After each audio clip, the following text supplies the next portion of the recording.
It's a win. It's a win. All right. I went into it like a lot of people, man. Find a way to win a game. What was the word I said last week, Ryan? UGLY. Make it ugly. They kind of did at times. And you got the win over Jacksonville. That's all you needed to do. We saw the little improvement there from Deshaun Watson. Again, the small steps is all that we need. Defense showed up when you needed to. Injury bug bites again, unfortunately. But the Browns in a pivotal, what I call must-win game, especially seeing what happened to Baltimore and Cincinnati.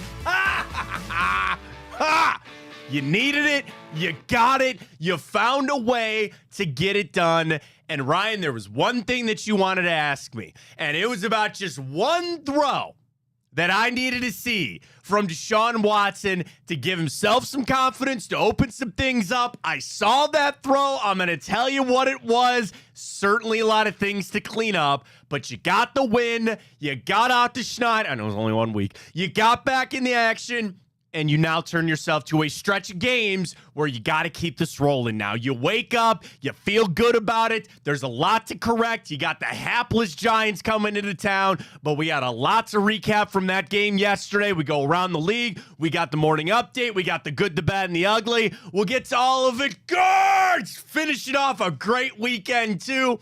And we got it on multiple fronts of a beautiful Victory Monday right here on Big Play. Welcome to the show, everybody. I am Matt Fontana. Hey, is Ryan Tyler. Nice job, Browns, guards. Excellent weekend here on the North Coast. You got it done. And there were so many things about that game. Was going to come back to Deshaun Watson, how he played. That was not a world beater, 6-touchdown game. There were things I saw from Deshaun Watson winning plays. Now, there were some mistakes, not taking that sack later, which we'll talk about. Kevin Stefanski was in his bag, man. That first half, you saw something that I talked a lot about, treating Deshaun Watson almost like a rookie quarterback. And there were so many people that took that in a negative light. And they go, you can't do that. He's $230 million. You can't do that. That was a game. Ryan, what did they do? They schemed that game up to have Deshaun Watson just play a role, do a job. I didn't need him to do everything. The offense was vast. How many guys? You had Nick Harris who tripped on that one. He was motioning back, and he just straight trips over Wyatt Teller. But you had an offense, the 3x1s. You had 3 receivers that just all go different ways, wide open throws. Some of them I can be critical about being a little off on some guys, but they schemed that offense up, especially in that first half, that they were going to protect and help Deshaun Watson. And those were things that I needed to see as we start to go into this season. I wanted them to start it slow with him. And I guess you couldn't do that so much against Dallas. You had to go out there and try to throw on. That didn't happen. But yesterday, the Browns were in control of that game. And when I do look at Jacksonville, I know Trevor Lawrence said this after the game. I kind of believe him. They suck. They suck. They did not play good football yesterday. I don't care. I really don't. You got to win over an AFC team that I thought might be competing for the playoffs. I don't know so much about that. But that was a game that the Browns looked in control. The time of possession, which was what, 22-10 or something like that at one point in the game, you dominated the time of possession. You ran it a little bit more. Deontay Foreman sitting there enjoying my garage beer yesterday. Oh, boy. Garage beer outdoors yesterday while having a Browns TV on at my nephew's birthday party. Chef's kiss, buddy. Woo! Perfect. Sitting there watching, I'm looking at my brother-in-law. He goes, is that Deontay Foreman? And I was like, yeah, they're running him a lot. And Ford sprinkled in there a little bit. But even some of the throws that you saw early from Deshaun Watson, it was guys that were schemed open. They beat their guy. They had a setup where, I don't want to say it was unbeatable for Jacksonville, but you saw Kevin Stefanski's play calling on point to make things easy for Deshaun Watson. And then eventually, as the game went on, you saw some of the throws that you want to see from Deshaun Watson, and we're getting there. yesterday for me was just another chip on the block. You know, if we're sitting there and we're just chipping away and we're pounding away here, just trying to get back to a level of an above average quarterback. We're not there yet. I would not look at yesterday's game and say that he even played to an above average level. That's fine. As long as we're moving forward, as long as we're taking the steps, that's all I'm going to ask for right now. Now, the difference is we did win the football game. We'd be singing a much different tune today if things had gone bad on that stupid freaking free kick. Dude, that kickoff rule is atrocious. And yes, I know Dustin Hopkins crossed the line and it would have been a fumble for us. But as the weeks have gone on now, and I'm watching across the league like everybody else, and you're watching Sunday night, that kickoff rule is trash. And I'm not going to say that it's as bad as the runner on second in extra innings, and I blame Rob Manfred for that because that's the stupidest rule in sports right now that I hate. That kickoff rule is horrible. Where most teams are just kicking it through the end zone now. You get holding calls, so you're better off just kicking it through the end zone half the time. It's just, or not returning it, I should say. It's so bad. And yeah, it cost us, and there were some sloppy plays that we'll get to with the good, the bad, and the ugly later. But you're singing a tune because Deshaun Watson played a game, did not turn the football over, which is probably number one on Kevin Stefanski's list. And you played a game of him just being a game manager, couple of nice throws, and you get out of there with the win. Now, I want to say that to say this. I want that to continue, but I don't want him to go out against I do, but I don't expect him to go out the Giants and throw 5 touchdowns this Sunday. It's the slow brew. It's the chipping away at this block to get him back to the player that you need him to be, an above average quarterback. Now, all the other drama that came out with the Jay Glazer report right before the game, and then he had to go to Twitter to kind of correct himself on some of this situation with Deshaun Watson. So I want to read Jay Glazer's tweet from yesterday. So he got on the pregame, and he said that the Browns removed some protections in this restructure of Watson's deal. And everybody jumped on, okay, maybe they knew this other suit was coming or maybe something. And again, I'm not trying to take away from Victory Monday. This is just vitally important. So then Glazer got on Twitter and cleared it up. And he said, I think I screwed up how I explained Watson's contract this morning. There was a clause to protect him in 22 and 23, even in the case of a suspension. I said they took out those protections when they restructured his deal in August. But that was off as they didn't have that clause in the original deal for 24 and 26. So I guess the whole point is to say they just didn't add it. Right. And I would think just with, we're law experts on that. We are not. Please don't listen to that. We're not law experts on the show. We're not experts on really anything. Still looking for a lawyer to bring on the show. We'll find one. I saw Misney was hanging out with Reef Law. Get him, Yeah, they went to Misneyland. What's Misneyland? It's Tim Misney's home, I guess. You'll see if you watch Big Play Cleveland show tonight. Wait, Reflog went to Tim Misney's house? Yeah, it's called Misneyland. So if you watch Big Play Cleveland, you'll see some footage there. Yeah. Nice. I can't wait tonight. Big Play, follow us everywhere. That's awesome. So what it was, they didn't add these they didn't add it for this year, next year. What does that tell me, Ryan? When they set this deal up, they said, we are going to protect you for these first 2 years, and then we're back to normal, right? Well, what do we search for in all this? Just some freaking normalcy.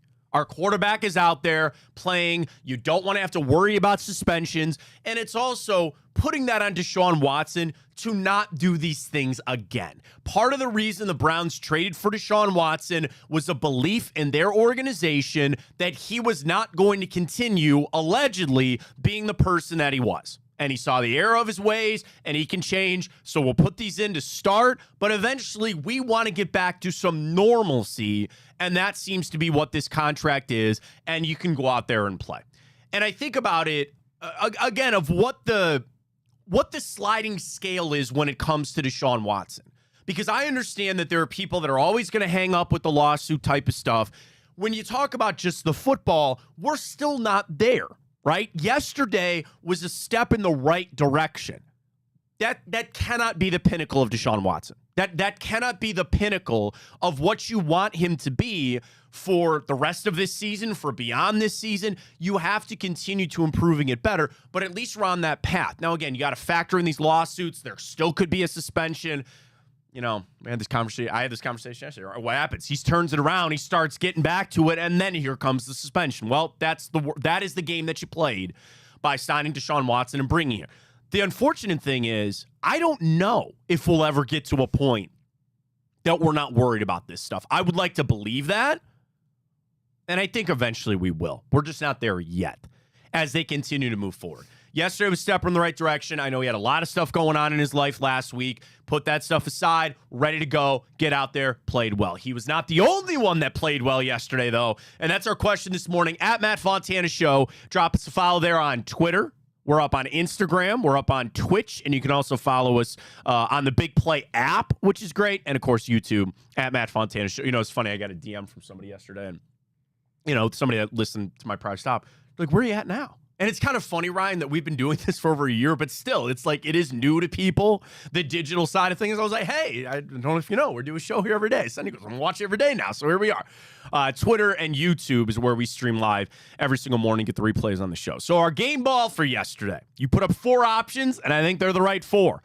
Deshaun Watson, Jerry Jeudy, the D-line, or Dustin Hopkins and Corey Bjorquez. I know where you're going, Ryan. I wanted to put Stefanski, but I kind of felt as though he hands out the game ball. He doesn't get right. It. He's Sorry, not. He Kevin. can't be a recipient. Although I thought he did a tremendous. Let's talk about Stefanski for a was second. You know, and again, I know the mistake late in the game. Can I get on the defense Stefanski train here for a second, please? So it was 3rd and 6. The play that Watson threw it when he was going down for the sack to run the timeout with about a minute and a half. What was it, like 3rd and 6, right? What I would imagine, and what you heard Kevin Stefanski say after the game was he was a little upset with Watson. I'm sure they radioed the call in. And it might have been a little red right 88 situation. Do you know what that play call was? Throw it in the lake if it's not open. And the interception was thrown. I'm sure Kevin Stefanski said, we're going to run this play, and if it's not there, just go down, okay? And Watson, whatever, threw it. Here's my defense on that. Ryan, you get the first down, the game's over. Right. And I understand he could have run the football, but on 6 yards to go, that would have been a tough ass to get, and you knew they were going to come after you. You ran a play to win the game, to completely end the game. I don't mind that. And even then, you were still in a good situation, especially if Watson just would have gone down and taken the sack. I liked that. I liked that play call of going for it because you had an opportunity. You see this in games all the time when a coach is sitting there and you're screaming, go for the jugular, end the game. You pick up the first down, the game is over. And if there was something wide open, bing, bang, boom, get on the plane, we won. Wasn't there. Watson made the mistake of throwing it. You still got the win. But I'll defend Stefanski on that play. Now, in the second half, here's what I really think happened with Kevin Stefanski. And I saw it a little bit more on the rewatch here. I saw what they were doing in the first half, and they were doing something that we had talked about. Go in slow. Don't put Watson in too many bad situations. And I think Jacksonville made some adjustments, right? You almost needed the Browns to elevate to like tier 2 of what they were trying to run on offense. I saw Jacksonville starting to figure out some of the things you wanted to do. Run game started getting stuffed. I think the line just started losing it a little bit. But in that first half, man, there were just some schemes, some play calls. Dude, that 4th down, when Ford just comes around, man, like, yes, big play employee. Jameis Winston picking up some first downs there in the win. But that play call, as soon as he turned in hand to Ford, and I looked to the bottom of my TV screen and I didn't see anybody there, I was like, dude. Yeah, like, I was worried, but then I saw he had room. I was like, let's go. And the other, I was like, don't fumble. I was like, whatever you do, but he was going out of bounds anyway. That kind of stuff told me Stefanski was feeling it. Stefanski was feeling what he needed to pick up these, just, again, big plays, but also to not overload Deshaun Watson. So I like that Stefanski should be a part of this. He won't get the game ball because he hands him out. But I know, and again, he's Kevin Stefanski. There are people that are going to be critical every Monday, no matter what. But I got to tell you, I thought he A+ on his game. Again, if we were going to we didn't put him in there, but if you were going to give him a game ball, I could totally see giving him one because, Ryan, I think he deserved it. I thought he had a great game. Yeah, no, he absolutely did. I mean, Kevin Stefanski remains one of the best head coaches in the NFL of scripting opening drives, right? Those first 10 to 15 plays. He's always been good at that. You go back to last year. And then what I loved about that first drive, right? You saw some Ken Dorsey influence, I believe. Good point, yeah. The QB draw that we saw that ended in the end zone with Deshaun Watson. I think that was a very Josh Allen-esque play that I've seen run a lot. So I like that. You obviously had the 3 wideouts. And what were you doing? You were scheming guys open. You were getting Jerry Jeudy involved early. You're getting Elijah Moore involved early, which I thought was very important. He looked good. Was that his best game as a Cleveland Brown? I think it was. And, really it do. Makes you wonder, right? And he didn't get in the end zone. Is this a player where if you can truly script him open, then he's able to do things with the ball in his hands? And I think that's very important. And obviously, we'll talk about Amari Cooper. I know that. But right now, we're talking about good things.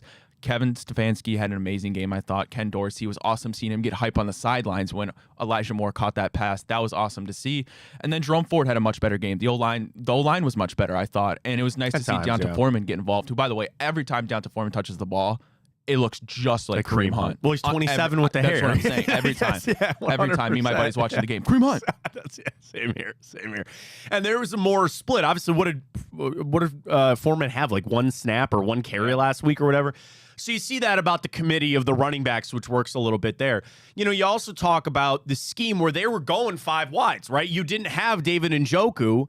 You lose David Bell, which is just, that's a killer, man, with the dislocated hip there. We'll get to that in the bad and the ugly coming up.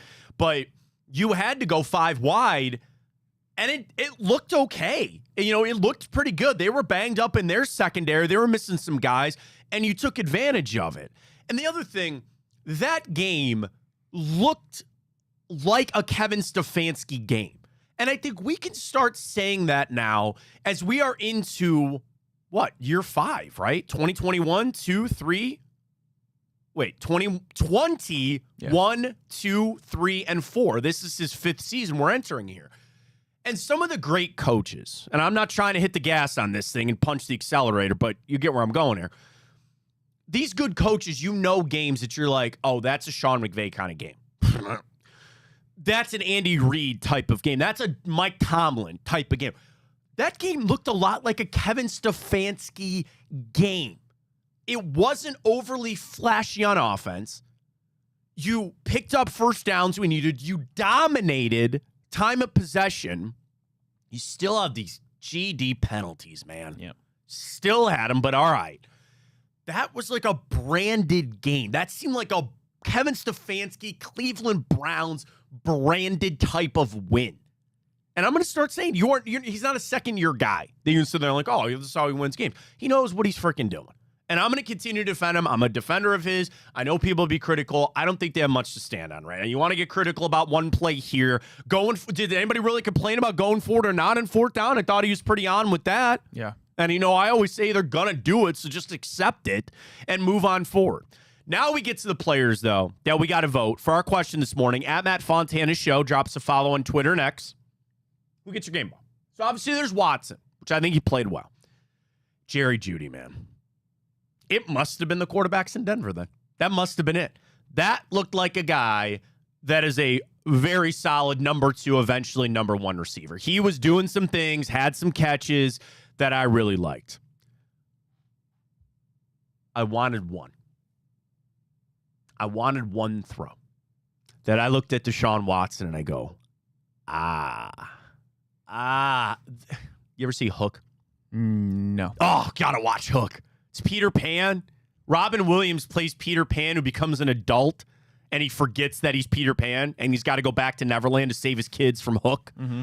Dustin Hoffman plays Hook. Great film. There's a point where Peter is trying to become Peter Pan again. And he's got one of the lost boys. And he looks at him and he holds his face and he goes, there you are, Peter. That's the one throw that I needed from Deshaun Watson. Oh, there you are. That's sideline to Jerry Jeudy. Pressure, gets out of it, escapes. I think he's thrown it away, and he beat a defender that might have should have picked it off. And Jeudy out of bounds. That was the throw for me. And that's one where I'm not asking him to go back in there and do that 4 more times, but a throw to unlock Deshaun Watson a little bit, for him to sit there and say, dude, I can still do this. We've discussed a lot about his confidence, his mental makeup coming into this season.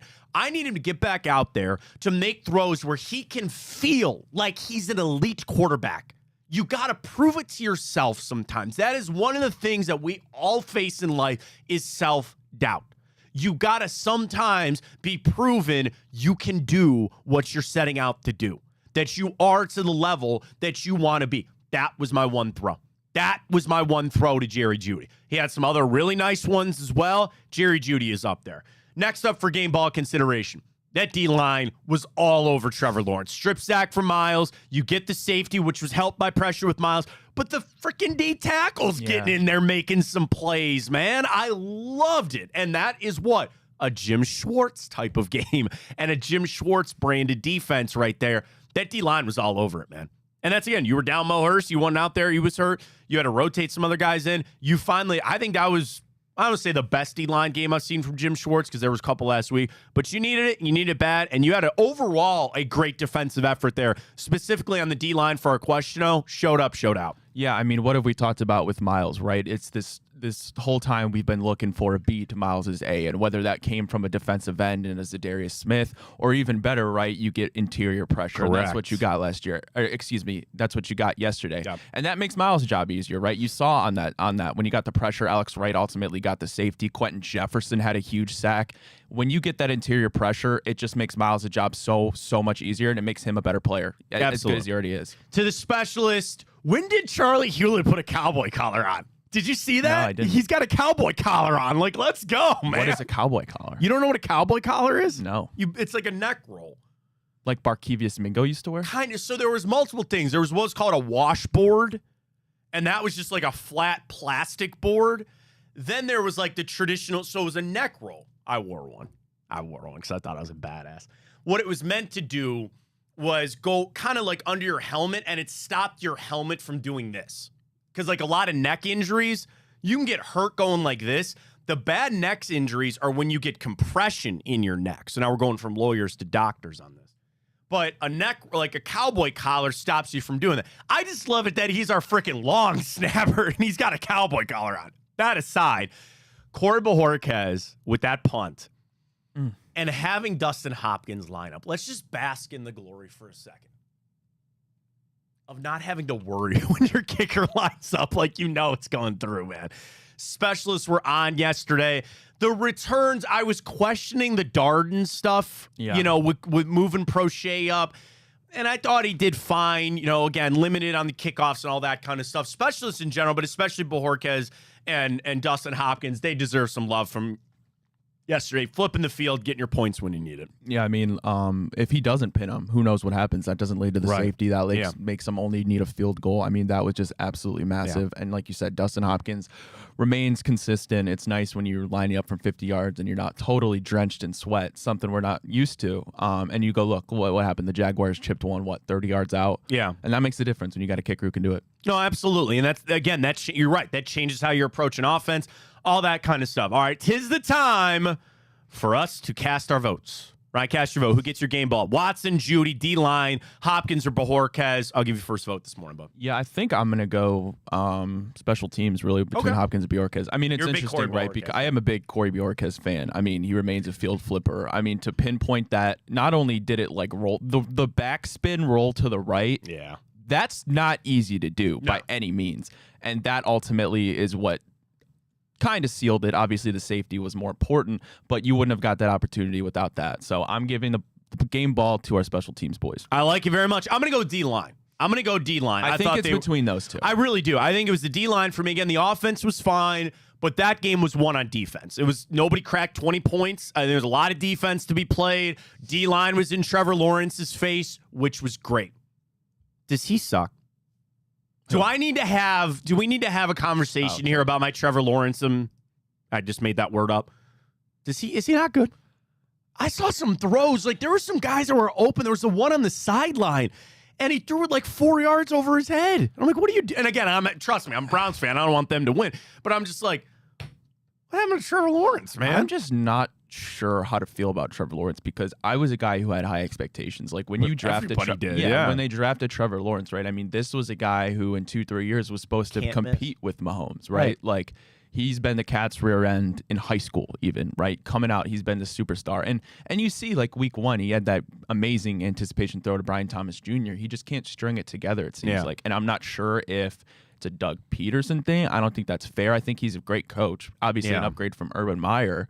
I don't know how to feel about Trevor Lawrence. Is an upgrade from Urban Meyer, okay? As a professional coach. To this point in his career, and on top of that, how much he got paid, how could you not consider him a bust, even though it's still early in his career? Well, and he came out and he said, we suck right now. And I saw, again, I'm not qualifying this win. That was a hell of a win, and that's a team you thought was going to compete for the playoffs there. Jacksonville just looks discombobulated. Travis Etienne, who had a couple of nice runs, and of course Lawrence had to rip off that one nice run there. But there was not much going on from them. That was not much. And you took advantage of that, too. I think you really just kind of squeezed it out at times.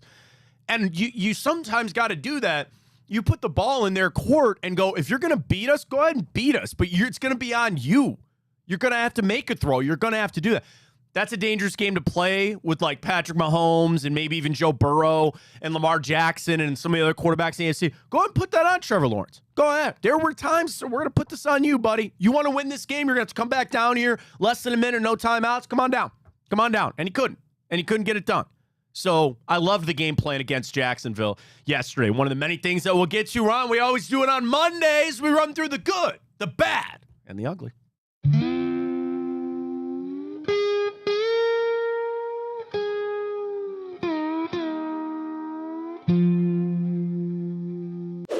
Yeah, let's go. It's always better on a Victory Monday.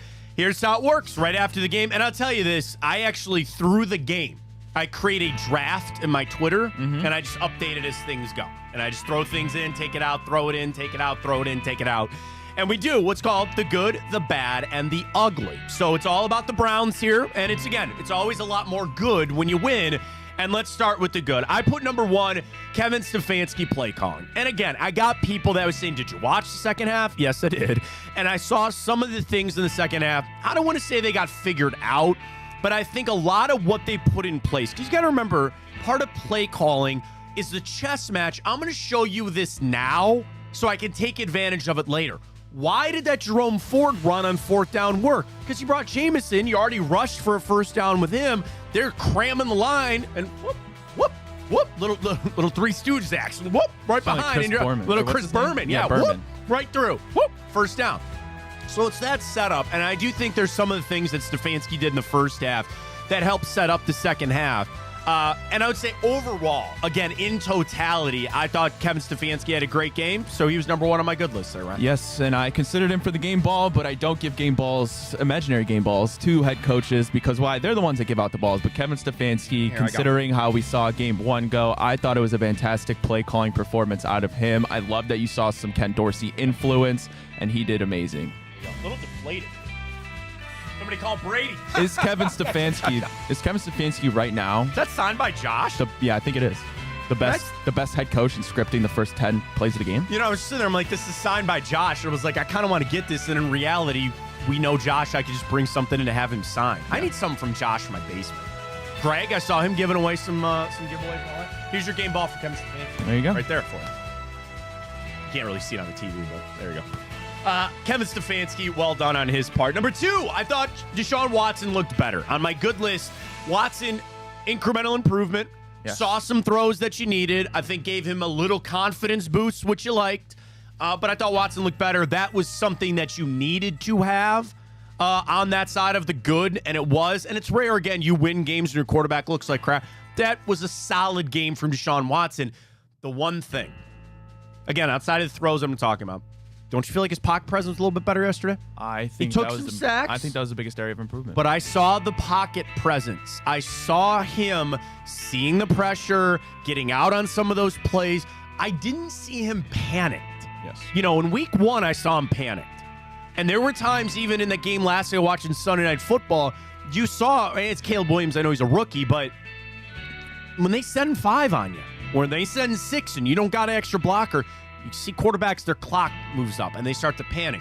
the best guys, the game slows down. And I saw little steps. I'm not saying we're there yet. Saw little steps of Watson having some better command of that, better command of the pocket, and the presence was there. One of the best things from that game yesterday. Yeah, I think that was the biggest area of improvement for Deshaun from week 1 to week 2 was the pocket presence. You didn't see him scramble out of clean pockets, and when the pocket did collapse, you saw him be able to do what, you pay a $230 million quarterback to do, that's improvise and make a play when you don't think there's anything there. And that's supposed to be one of the best things about him, right? Right, and that's what makes a great quarterback great, right? These improvisers, these Patricks, these Lamars, these Joshes, that's what they do. I thought it was great. I thought he was decisive. He stood in there, made some great hard throws. And listen, what I wanted to see from him this week was just don't hurt the team. And he didn't do that. Zero turnovers. All things considered, was he perfect? No, but I'm looking at this with Deshaun a week-by-week basis right now. And from week 1 to week 2, the improvement was dramatic. Now we need him to get better, and I hope he will. But listen, we're not there yet. We're taking this thing slow with him. Next up on the good for the Browns, good, the bad, and the ugly, Jerry Jeudy, 573, didn't get into the end zone. An average of 14.6 yards. Ryan, that's not even my favorite thing about Jerry Jeudy's stat line.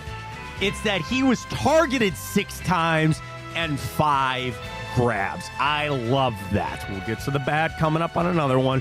But that was 2 games. It's his best game as Cleveland Brown. But I see what they see. Right? Paid, traded for. I think we got something there. That's 1 game. It's Victory Monday, and I'm feeling damn good, buddy. I see something there. I see it. And I just want I was never one that was ripping Jerry Jeudy when he came here. I, like everybody, was like, I'm going to be wide open to this thing and see what we got here. I see it now. I see it. Trust in Andrew Berry, man. And again, he can't draft receivers. That's fine. I think they found one here in Jerry Jeudy. Yeah, it's amazing what happens when you can scheme Jerry Jeudy open, or not even need to scheme him open, but when you get the ball in his hands. Well, right? what was the one thing? Anyway. Right. What was the one thing that coming out of college, why he was first-round pedigree? I mean, he's a great receiver, but it was because of his route running, his ability to get open. I mean, people were talking about him being a top 5 route runner before he even stepped foot on an NFL field. You give him a competent quarterback, which Deshaun Watson was yesterday. He's going to do good things. And like you said, the 5 for 5, I think that's great. And then, like you said, that one sideline catch, I mean, that was great. That was pretty. And when you're considering all things, like as a wide receiver 2 right now, I understand Amari Cooper's struggling, but he's still the wide receiver 2 for right now, right? Probably had a better game yesterday than Elijah Moore did all season last year. I think that's a great improvement. Absolutely. Next up, a guy we have not even mentioned his name, but he is very much on the good because he just makes plays. Jeremiah Owusu, Guardian Cap Koromoa. Let's go, man. Jock just last year, I think, is the vision that you have for Jeremiah. You take another step forward this year. I see him busting through, his speed, the tackles for loss, just the side-to-side movement. Jeremiah is the new version, new wave linebacker in today's NFL. We thought that when they drafted him. I know a lot of people said, he's here to be a Lamar stopper and things like that. But, man, I know he's paid. I'm happy he's paid. Jeremiah Owusu-Koramoah had a fantastic game yesterday. Absolutely fantastic game yesterday. Yeah, he did. I love seeing him play, like, every single snap. I mean, the emotion's there. You can tell he's communicating with the defense, and he's becoming a true leader, if not really already the leader of the Browns defense. Obviously, you got Miles, but the linebacker. I love this team, by the way. I know it's perfect for good, bad, and ugly, right? But yeah, JOK through these first 2 weeks has earned every penny of the contract we extended him with. He's been great. He seems to be making every single play, whether it's in coverage, which isn't maybe his strong suit, but you see what the vision is with him getting downfield. Jim Schwartz downhill, he's probably the perfect player right now for a Jim Schwartz scheme defense. Next up on that Jim Schwartz defense, on the good D-line, everybody was contributing, right? I know Obo got hurt there for a second, but he was in there. Zadarius Smith, the D-line, specifically the D-tackles. We've talked a lot about them. Wrapping up the good, the specialists. The kicking with Bojorquez and Hopkins was on, and I just love the Charlie Hewlett cowboy collar, so I threw that in on the good. Next up, the bad. We start with the David Bell injury, which you just hate to see, man. And then you hear it actually is a dislocated hip. Yeah. You know, it's scary when he got on that board and they're like holding his leg up, and you just hate to see it. And now you're in that situation of he was getting tick. He was getting some plays. What is up with Cedric Tillman? Like, I tweeted that, and I was like, okay, so number one, you went into this game without David Njoku. You would think there'd be some more opportunity for some of the guys down in the wide receivers list. Is Seth Tillman in the Hugh Jackson doghouse or something? Like, what? Like, even after the Bell injury, and I get it, you had a good game with Elijah Moore, you had a great game with Jerry Jeudy, and you're still going to throw to Amari Cooper, but something's not clicking here with Cedric Tillman. I don't know. Tell me if I'm overblowing this a little bit. Like I don't think it could be. I think it could be a multitude of things, right? Because I mean, listen, like you said, Jerry Jeudy and Elijah Moore had a great game. You're not taking Amari Cooper off the field. That's just not happening. So there's not that much room for him to play anyway. And David Bell has been reliable in these spots. We've seen him. And what was Cedric Tillman's big issue last year, if you remember? It was sometimes you could tell he didn't know what the play was. Yeah. And I think that's a very dangerous game to play, because if he does that again with an already struggling Deshaun Watson, you can't afford that. No. And I will see as the season goes on the opportunities he gets, because obviously Jamari Thrash isn't getting him any opportunities. But then again, if Jerry Jeudy and Elijah Moore are playing well and they're getting open and doing what they're supposed to, there's not going to be much room for him. No. Off the injury side of it, which isn't part of the bad, but just something to watch, Myles Garrett's got this foot injury. It's the same foot that he suffered that injury in the stupid Pro Bowl games a couple of years ago.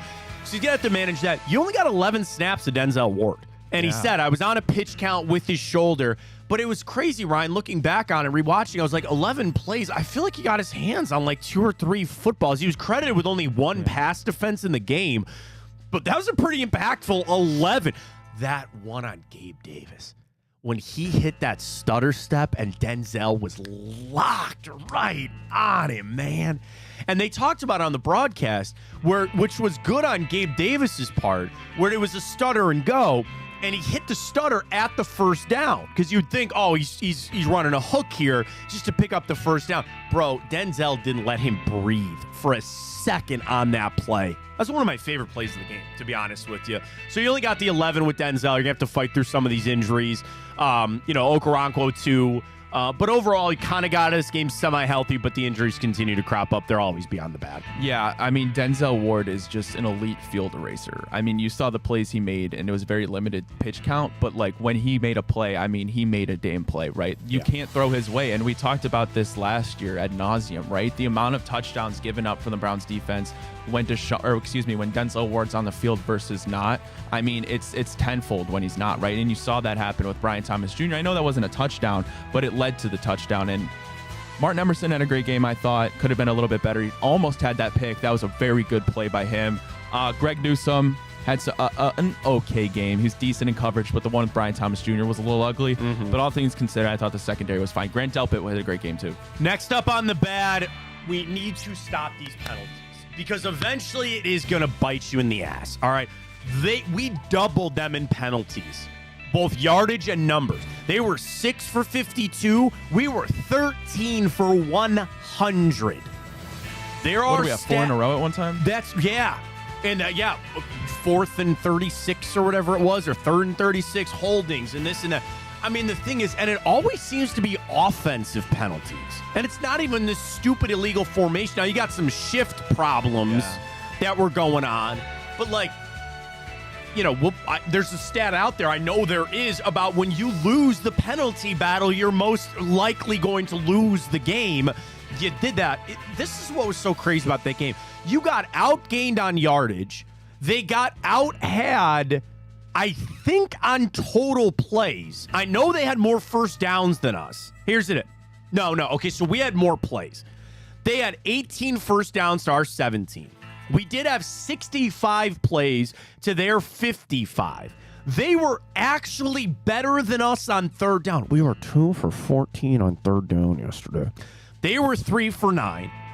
They had more yards per play, more drives, more total yards, and we had more penalties. How do you win that game? Like, that seems to be a recipe. Now, there were no turnovers on either side. We should have had the one, but it was the Hopkins penalty.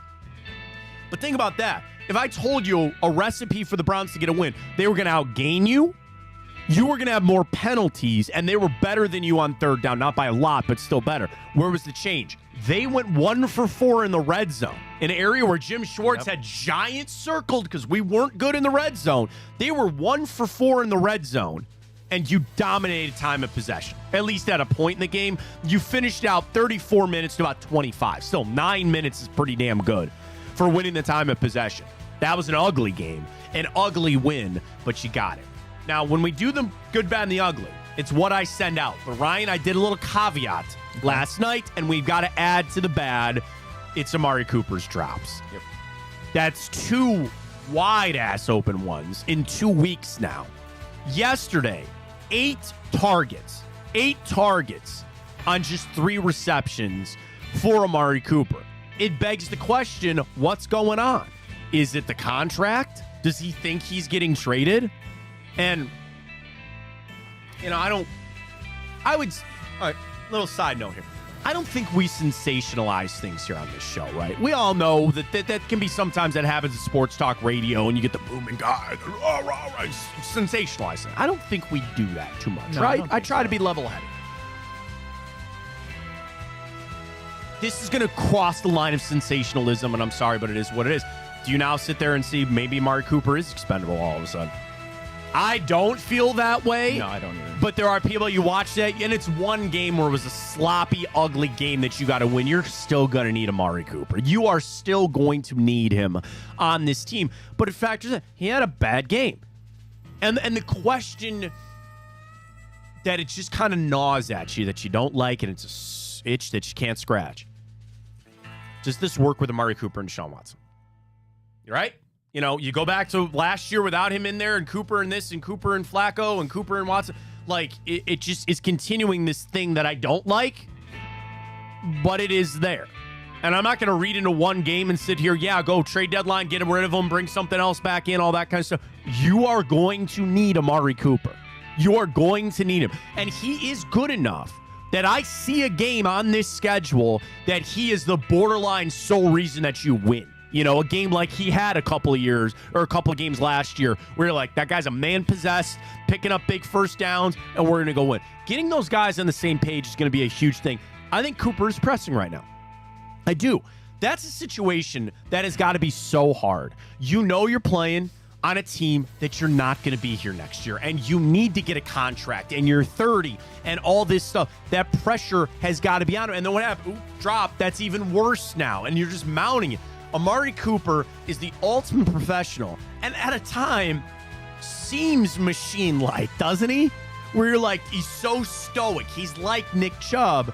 Well, he's still human, man, and still some of that stuff creeps in up here, and it starts to impact it. I had to add him to the bad. I don't like doing it, but Ryan, it is apparent. That was a bad game for Mario. It was a bad game. That's all I'm going to write it up for. Yeah, it was a bad game, but I'm not going to go ahead today and overreact to it too much. Sure. I think what he's done ever since he's got to Cleveland has warranted him that, and I'm not saying that's an excuse, but then again, I have to go back. I didn't able to watch the film of all the routes run. I don't know if he had trouble getting open, but then again, what's a D coordinator going to do? You look at Deshaun Watson, who's already struggling, you're going to try to take away his best weapon, and that is still undoubtedly, I believe, Amari Cooper, right? And when you have Elijah Moore, who by any means isn't a world beater, he's not going to beat you. And then you have Jerry Jeudy, who is a good player, but he hasn't proven it yet. And maybe that's not his fault. But I think Amari Cooper probably, part of their game plan was erasing him. And that's essentially what they did. But like I said, he's earned enough cachet since he's been here. I'm going to give him this, not a pass, but I refuse to overreact on this. Benefit of the doubt. Give it to, and now if Jerry Jeudy can give a little for the rest of these teams to open up and have to think about coming into some games, and that'll open things up when Njoku gets back and when all that happens.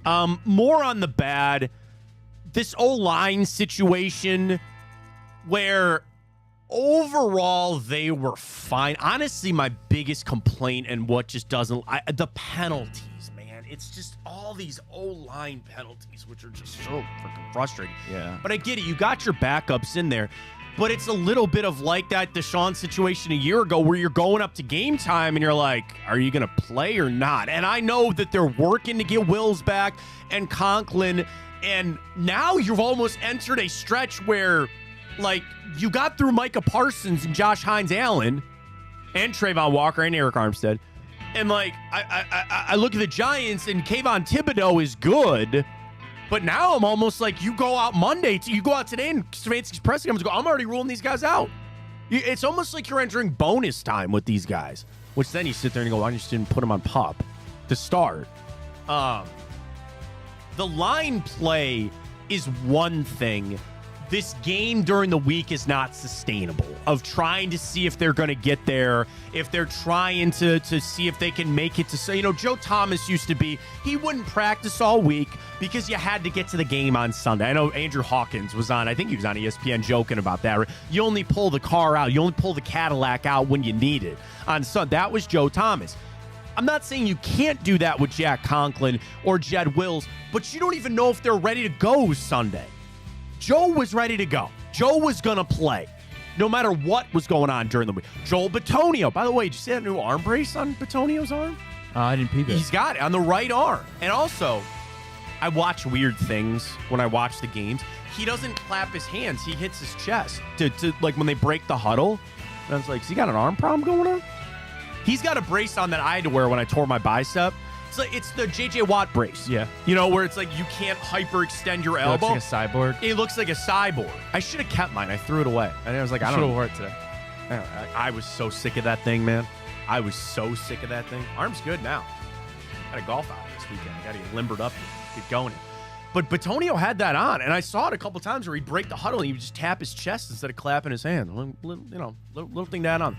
That game's not sustainable about what you're going to do with the line moving up into the game. And again, once you're in there, I'm asking better out of Wyatt Teller. I know he had a hold. I know Bitonio, Posick, they all seem to have one. Dwan Jones is doing fine, but he's hurt. Yeah, I think he's banged up, man. So I put the O-line on the bad, just to figuring it out as a little caveat. The ugly! Those kids are peeing in that pool. Yeah, when those kids are peeing in one of the buddies I was watching with, when they panned to them, he said the same thing. Now, okay, so what we're talking about is at Trevor Bank Stadium. At Everbank Stadium, they have a pool. And there's people in the pool watching the game. The pool is above the seats. How would you feel sitting on those seats below the pool getting splashed on all game? Yeah, it's gross. And then and there were kids. They look to be, 10, 12 years old. They're peeing in that pool. 100%. They are. 100%. You know it. I know when they probably built that stadium, they're like, oh, this is going to be really cool. How much do you think it costs to get a ticket into the pool? I don't know, to be honest with you. Ticket for the pool. And it was raining. It was. Yeah. All right, hang on a second.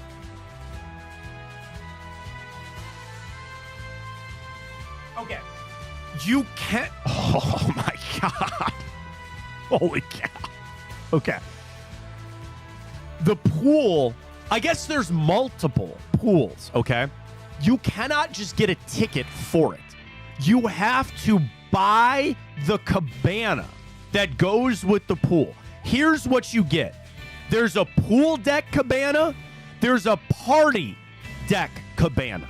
You want access to the... Okay, so here's the thing. The party deck cabana, 20 people. All you get, food, beer, wine, and soft drinks, but you don't get access to the pool. That package starts at $4,000, okay? You want the pool deck. 50 people, all-inclusive food, beer, wine, and soft drinks.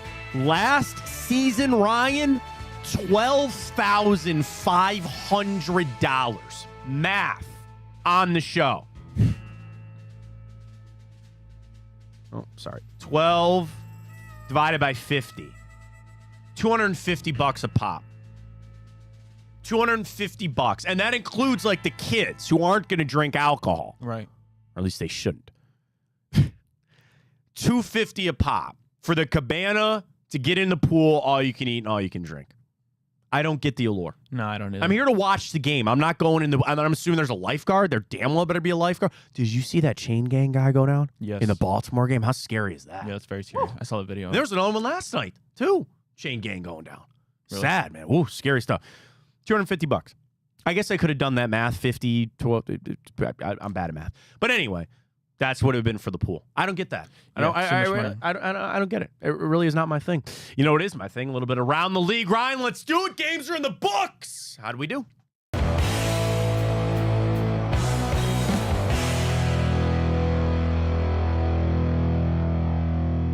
All right. right, 'tis that time to go around the league. You can always go check out our Twitter, react, get our question. Let's get an update. Actually, before we do around the league, Ryan, let's go to our Twitter, @Fontana Show, asking everybody for your game ball from yesterday's Browns win.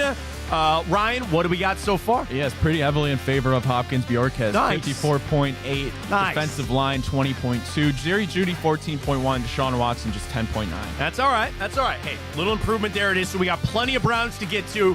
We can't go much further without saying the guards. Hey, man, you got a magic number that you can clinch this week, baby. We'll get to the guards in the morning update coming up. Time to go around the league. We'll get you our plays, and we start with the Baltimore Ravens. How about them Ravens? First time they start 0-2 since 2015. Yeah, what did I tell you, man? What did I tell you? I guess I just don't give enough respect to Gardner Minshew. Here's the thing. The Ravens can still make the playoffs and still win the AFC North, but, man, I was putting that Maloik on them. I was just trying so hard to put in that ethos. That game started, you thought it was going to be this runaway, and the Raiders got nothing. Dude, give Antonio Pierce a little love today in addition to Gardner Minshew. Well, he needed that game because his week 1 play calling was not good.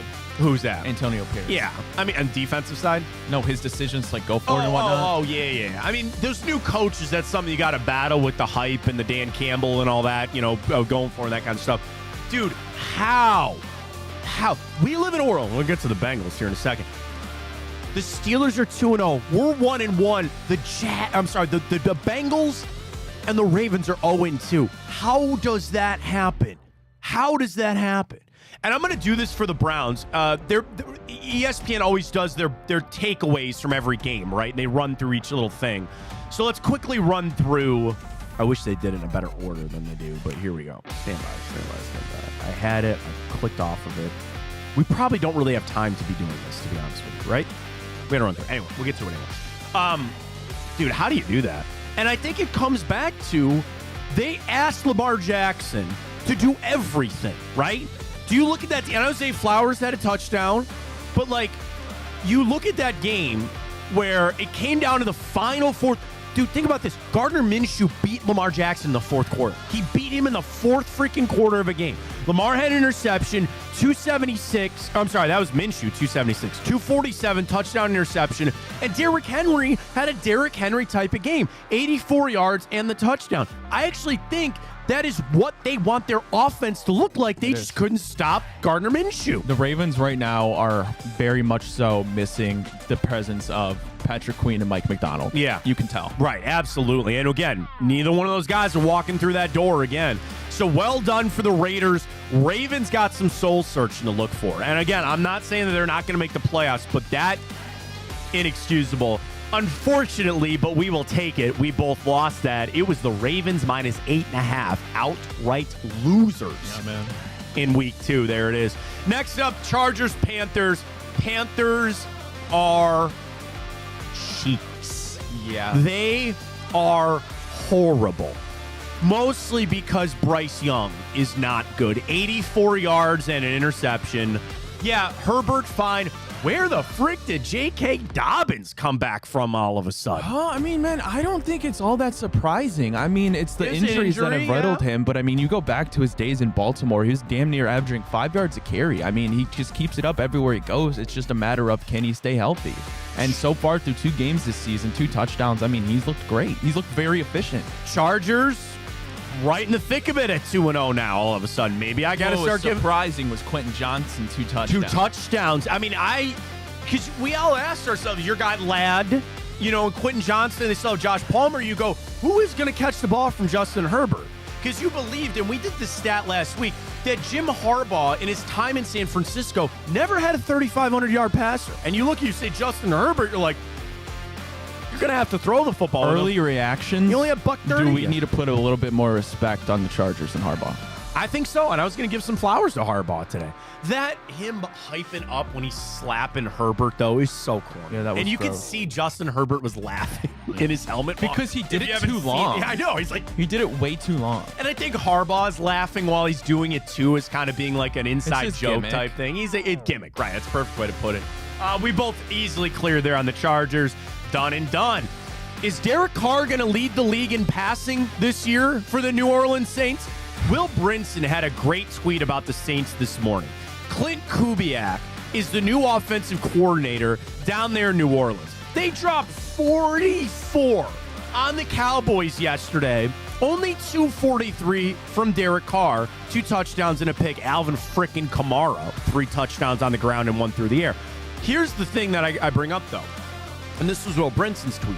Under Gary Kubiak, Clint's father, Matt Schaub led the league in passing 1 year down there in Houston. Could Derek Carr be Clint Kubiak's Matt Schaub? I suppose. I don't know. I mean, let's be real. Right now, through 2 weeks, the biggest shock is the New Orleans Saints, and I'm not quite sure I know how to feel, right? I mean, Week 1, you played the worst team in the league. It's not even close, but it's still something to put up 40-plus points. Now you do that in Dallas 2 weeks in a row. I don't want to say it's a coincidence. That's probably unfair to Derek Carr and the Saints, but through 2 weeks, Dallas's offense hasn't looked great by any measure. Yeah. So I don't know how to feel, but I have to give Derek Carr his flowers. Dennis Allen, I guess you have to give him some flowers. Maybe we'll give him one little tulip, but we'll see how it goes the rest of the season. I think that is what. Dak with a fumble, 2 interceptions, sacked 3 times. The biggest issue with Dallas, they cannot run the football. 68 yards rushing. Their leading rusher was Rico Dowdell, which is 30 carries. And you had Dak throwing it 39 times in that game. I know they were down for pretty much the whole game. Yeah. I think they didn't lead once in that game, right? I don't think so. No, they didn't. It's 14-3 after the first quarter. Yeah. Dallas. We both had them missing the playoffs. I know. There we are. Both lost on that one. Tampa Bay. Baker Mayfield. Career high for touchdowns through 2 games. I got to say, and I took Tampa. You took Dallas now. I didn't think Tampa was going to win. I thought they'd make it close. That's a little more on Detroit. 2 interceptions for Jared Goff. I think, and we'll get to the 49ers game too, which I think is a circle for both these teams. Emotional letdown. You know that video that guy goes, emotional damage. That's kind of, I think, a big game. Stafford, overtime, they get a win. They came out a little flat. And I think Tampa just kind of weathered the storm a little bit. Baker with a touchdown, ran another one in. Same thing. They can't run the football right now. But you got to, and I got to remind myself of this. They got Godwin and they got Evans. Like, they have so many guys to throw to down there. That was a really, really big win from Tampa. Did you learn more from Tampa or Detroit in that one? That's a great question. I think I learned more from the Lions. Really? Yeah, because I'll tell you why. Baker has looked great through 2 weeks. The run quarterback scramble he had where he juked the dude out of his shoes. That was impressive. I don't know where that came from. Good for Baker.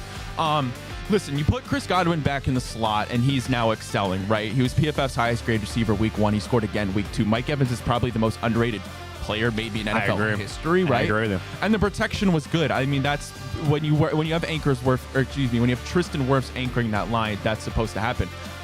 For Detroit, I thought the play calling was interesting. Jared Goff, I think, was the main reason they lost that game. Now, that's my thing when I say about the Lions. I think I learned more about Jared Goff, who he really is. I mean, when you have a year of tape on him in the Dan Quinn, Ben Johnson-led offense, I think you're bound to regress a little bit. But what was interesting was Jared Goff, I thought, was throwing some uncharacteristic picks into double coverage. It was strange. Amon-Ra St. Brown has yet to get his feet off the ground this season. And now he's hurt. But then again, it was fun because you have Dan Gamble pulling out his Randy Marsh nuts in the wheelbarrow. That was fake punting on his own, 25. I think Baker has been very good. Football around on Mondays. I think when I say I learned more about the Lions, I think it's because I probably was too low on Baker from what I saw from him the last season. I think I learned a lot more about Tampa Bay. And we'll see the Falcons tonight, obviously. But, I picked them to win that South, and they're a scrappy little bunch down there. And that was a big win there for Tampa Bay on that. Another shocker of the week. That the Packers barely needed to throw the football. My coldest prediction. With Malik Willis, who we said, how's that going to win? And Anthony Richardson looked like a rookie quarterback. And the Packers, which, Ryan, you and I both lost that game. Yeah. Because I got to tell you, too, we did not account for Lambeau Field, man. We did not account for rookie quarterback going to Lambeau. About that. But 3 interceptions. 3. I don't know. I get the Lambeau Field mystique and all, but I mean, it was Malik Willis, man. I was not putting my money on him. I told you what I would rather do. 32 $151 for Josh Jacobs. And in that first half, And Josh Jacobs, mind you, fumbled at the goal line. Right. That game shouldn't even been that close. I know. No, 16-10, ugly win, but did not see that coming from the center puke on the ball? Yeah, and then he goes, and then Matt LaFleur after he goes, I asked him, Malik, why didn't he throw the ball? And he goes, Josh threw up on it. Could you imagine? That's football guy. Snapped it and threw a mean block. That's a football guy. Then it goes back to that college tape or that college scoop where that guy pukes and then he looks up at the defenders. Did you ever see that one? And he tried to taunt him by puking. I think it was Tennessee. Or it was like Tennessee and Alabama. Something from last year. The guy's standing in the huddle. He starts puking and then he just looks at the defenders and he goes, yeah, bring it on. Speaking of Tennessee, how about those golden flashes? How about Toledo, man? How about Toledo? A little action going on what there. With Toledo? They won. I'm just talking about Kent State. They were down 65-0. Dude, what do you... They got their check. Yeah, I guess. Toledo won, man. They beat play? Mississippi State. Did they? Yeah. Nice. Right? It was Mississippi State. Yeah. Yeah. I unfortunately didn't get to watch college football. I didn't watch too much college football. I think Ohio State being off kind of puts a damper on the whole thing. And but as we tie things back to Ohio State as we do on this show, could Ohio State move up to number 1 after Georgia almost lost? Well, that's why Texas has won now. But now Quinn Ewers is hurt. Oh, the rankings are out already? The AP's out, yeah. AP's and out. Texas jumped to Ohio State? Goes Texas, Georgia, Ohio State. They moved. Yeah. How did they move Texas above Ohio State? They were more impressive this week. Ohio State didn't play. I get it. I'm not. So what? I get it. So what? I just find it interesting. So what? Yeah. No. I don't. I think you know this about me already, but I'll say it again. Don't ever feel bad about fact checking. Don't ever feel bad about challenging me on things. No, you're right. AP top 25. Texas, Georgia, Ohio State. Ohio State was always 3, and then they just flip-flop Texas and Georgia. No. They were 3 in last week's AP. Because the only flip in the top 5 was Texas and Georgia flipping 1-2. Oh, so they jumped Ohio State after week 2. Yeah. Okay. Yeah. And then, of course, you go from Quinn Ewers to frickin' Arch Manning, who looks like a beast. So the rich get richer there. At this point, it doesn't matter. I mean, what you just got to do is avoid losses. Like, again, Georgia, again, got to win, but that's all, for how it goes. Speaking of going on, getting to win, the freaking Vikings, man. Revenge for Sam Darnold and crew. That was a letdown. I thought the 49ers were better than that. That is you lose a game, you should probably win. That chalked that up as the one for this season for the 49ers. They just seem kind of lazy, a little lackadaisical there. Darnold getting it done. We got to watch Justin Jefferson with his injury. Buckner, that 97-yarder. Woo! Damn. But, the 49ers, 319 for Purdy, touchdown and a pick. Mason, 100 yards and a touchdown. Kittle, Debo with 110. Ayuk that seemed like a solid, kind of game for the 49ers. Just probably needed some more points, obviously. I put that on Minnesota. Just the loss for the Vikings. I'm sorry, the loss for the 49ers they probably shouldn't have for the season. Kind of how I chalk it up to. There. Yeah, through 2 weeks, it's interesting. The Vikings are 2-0. The 2 best quarterbacks in the NFL right now through 2 weeks are who? Darnold and Baker. Yeah. But I remember Sam Darnold got up to a similar start like this last season, and we know how that ended. But, for the 49ers, listen, you miss Christian McCaffrey, you're going to feel it as good as Jordan Mason has been. But Brandon Ayuk through 2 weeks, I think, has been a big disappointment. Maybe not all his fault, but he hasn't made much noise. And I don't see an update on George Kittle. I was so scared because he's my tight end, and I saw he got carted off. Yeah. Comes out, he's just getting an IV, so I need to make sure he's good. There was a lot of cramping in a lot of games because I think it came out Amon-Ra St. Brown was just cramping. They said that, everybody be okay about Amon-Ra. But Justin freaking Jefferson. Obscene. He's so good. And then what happened before the game? He came out, 49ers tried to get... That's almost unfair if they could have gotten him. They came out before the game that the 49ers called the Vikings before the draft, and they said, you want to trade us Justin Jefferson? And they're like, no, we don't. Probably a good thing. What would that have been? It had to have been, what would you have given up for Justin Jefferson? 2 1s and Ayuk? I would say Ayuk and a 1. I think he's worth 2. I know Ayuk could kind of be viewed as a first-round pick as well in that. Ayuk a 1 and a 3rd. Maybe, and I would have rebuffed that. For the Vikings. Seahawks pull one out in overtime. Thankfully, they were playing the Patriots. But I crap on Geno Smith, and he had some big boy, like you said, Randy Marsh sack level fourth quarter, drives to get the Seahawks back in. boy, did they miss Kenneth Walker in that game. 38 yards for Charbonneau. I know he got a touchdown. DK with the touchdown, but Jackson Smith and Jigba with one of his best games. Seahawks pull it out. I think for the Patriots, that's just fine. I know the pressure will be there to play Drake May. I still think they're kind of in a borderline tank season. Jacoby played all right. But you give the Patriots credit for, again, at home, fighting it through. But that was a big boy win there for Seattle. They're 2-0. Yeah, I think Gerard Mayo's done a great job through 2 weeks so far, all things considered. But you flip it over for the Seahawks. I understand that they've played two bad teams now in the Broncos and the Patriots, but you're still in a new regime with Mike McDonald. 2-0 is never easy to start when you just your first-time head coach. But I think one of the most obvious things heading into this season, I think, was the Jackson Smith and Jigba breakout, right? Yeah. I don't think the talent was ever a question. It was Tyler Lockett was still kind of there taking away some targets, but you saw in this game, 16 targets, him and DK both over 100 yards. You bring in Ryan Grubb, who you saw work with three receivers in Washington. 30 targets between the two. First Seahawks duo to have, I think it was 100 yards and a touchdown each. Very impressive. I think that was one of the most obvious breakouts this year was Jackson Smith and Jigba. Jets, thank God they were playing Will Levis. Here, you take this. I don't want it. Here, you throw this. Will Levis with some horrible turnovers. Jets skate on by. I know Rodgers emotional to get the first one done. 24-7. By the way, we both had a push on New England. It was an even 3, so we got the push there. We both won on the Jets, who are minus 3.5, and they win by a touchdown. 2 touchdowns for Aaron Rodgers. Braylon Allen gets the touchdown. I liked him. I liked him a lot. Yes, right. He had the receiving one. I think the big thing I kind of read coming out of the game was the use of Garrett Wilson through a couple of weeks now. Just on the 6 targets, 4 receptions for him. Jets got it done because the Titans just, again, gave that game away. Titans are in full tank mode. And just that video, just see a video of Brian Callahan looking at Will Levis and who's, what the fuck are you doing? Yeah. You know, I don't think Will Levis. And now, again, the Titans are in an okay spot. Let him play the whole year. Yeah. But after this, you're going to go be finding a quarterback there. That catch that Calvin Ridley had, though. Yeah, man. And again, when he was in Jacksonville, when he was in Atlanta, when he got the suspension, all that other kind of stuff, I was always kind of a big Calvin Ridley guy. That was a really impressive catch there. Tennessee fumbled away. Good for the Jets. They're back to 1-1. Yeah, the Jets, they got the win, but then again, still didn't instill much more confidence in me. Rodgers looked fine, finally threw for 2 touchdown passes. Feel like it's been a decade since he's done that, but they ran the ball and they win by defense. That's going to be their game plan this year. Commanders, Jaden Daniels gets his first win as an NFL quarterback. We split this. You get the win on Washington. I take the loss on the Giants. It was only a 1.5-point spread, 3-point win for the Commies. There's some maybe belief that Daniel Jones might be turning some things around to touchdowns. That's the stupidest thing you've said all day. I didn't say it. It was on ESPN this morning. Devin Singletary ran one in.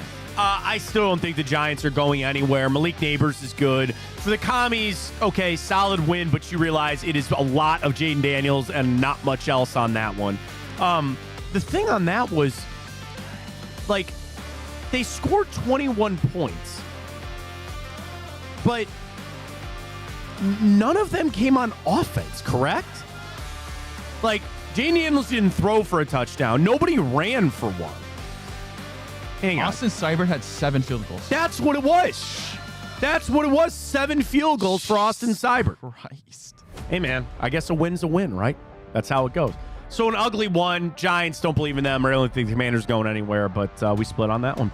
Next up, the Cards demolish the Rams, who might be chicken country level steak fried at this point.